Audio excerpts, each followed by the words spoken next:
I don't think there's any doubt he can play better than he is right now. But here's what I'll say. He needs to simplify his game a bit. For the people who want to rag on him, the mistakes he makes have never, ever, ever, ever been effort-based. This isn't a guy who's checking out of games, who's suddenly not competitive, who got the payday, kicked back, and was like, I'm going to start sucking now. Like, he's done his best, and he's having a bad year.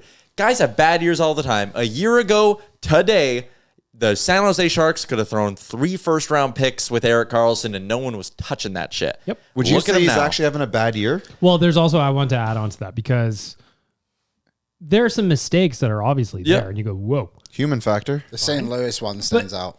He is 1 point away from matching his career high. I was just looking at that too. 1 point away. 1 goal away from having 3 10-goal seasons as a defenseman that doesn't play on the power play. And compare him to other defensemen in 5-on-5 scoring. I will do just that for you, Rick, because the numbers are very good. First off, I'll give you this from John Scott's co-host, Tim.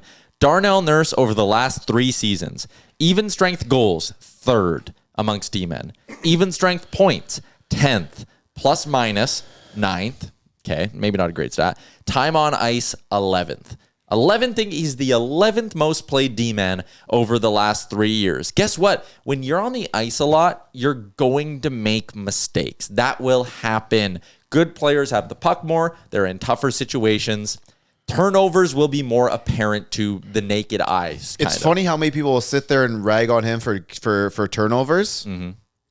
But they stood up for Taylor Hall and his turnovers because he had the puck so often. Yeah. It's the exact same fucking thing. Mm-hmm. Darnell Nurse, is tied for 7th with Cale Makar for even strength points this year. He has more even strength points than Dahlin, Taves, Yossi, Heiskanen, Pietrangelo.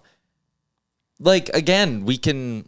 And I know I'm now on the opposite side of this debate, kind of cherry picking, but I feel like people watch, they see the turnovers, and now they just have it in their brains that he sucks. And now when they watch games, they notice every turnover because they're looking for That's all they're looking for. Yeah. And it's funny because they're very, very quiet when he does something good. Like last night when he went bar down to give the others a 3-2 lead. I asked you if we should give him a race. I said, if he scores 1 more goal, it's something to consider. 1 million per goal. Tied for first in shorthanded points and shorthanded goals by defensemen this year. Most goals by a defenseman in overtime in Oilers franchise history too. I've kind of pivoted my thinking on the Nurse situation because it's not going to go away. Yeah, I'm just going to have fun with it. That's all you can really do because he's not a bad player. No. He's not at all. Most nights, prior to Ekholm especially, he was the best defenseman by far on this team. I think Is he paid too much? Yeah. A lot of people are paid too much. But if you look at those comparables, it's tough to say he is. He's in the top 15 of everything you just said. It is funny. Tyler and I had this debate about him. I can't remember exactly when it was, but it was only a couple of weeks ago, I guess. But we were talking how everyone rags on Nurse because he's not on the power play. How can he be good? How can you pay him so much? But when McDavid and Draisaitl score on the power play, they're not valuable points. So it's like, what do you want here? He's got 40 points as a defenseman that never plays on the power play. Point every other game, essentially, right? Yeah. Makes no sense. If they gave him top power play minutes, he'd have a ton more points and all of that. But again, that's not what he's here to do. He's here to kill penalties. He's here to be the guy who you can put out late in the game. And there are moments where, you kind of wince. But again, like this year, he's made more mistakes than you'd like. But guys can have bad seasons. And also, I had someone today in the comment section on Oilers Nation Every Day saying you can't win with Darnell Nurse in your top 4. Bro, they went to the conference finals. Darnell Nurse was on 1 leg.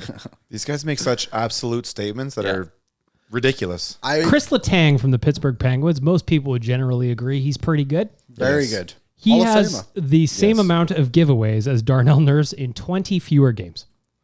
It happens. There was I can't remember what it was, but it was something like giveaways per 60 or something like that. I think it was Victor Hedman had more giveaways per 60 than Darnell Nurse or something like crazy like that. It's just like when you play top minutes, like I said, he's almost playing 25 minutes a night. Every now and then, a puck isn't going to go directly to McDavid or Draisaitl. And when you're playing those minutes, you're probably playing against the top competition. Yeah, you guess what? Those guys are damn good too. Yes. Also, something I want to say about some of the giveaways too, like some of that to me, at least in my opinion, this is anecdotal, of course, is on the way the Oilers break out the puck. Oh, yeah, definitely. They fly the zone super early sometimes, and those first breakout passes, they have to be gunned all the way up to center. Those are tough. Those are tough plays to make. Yep.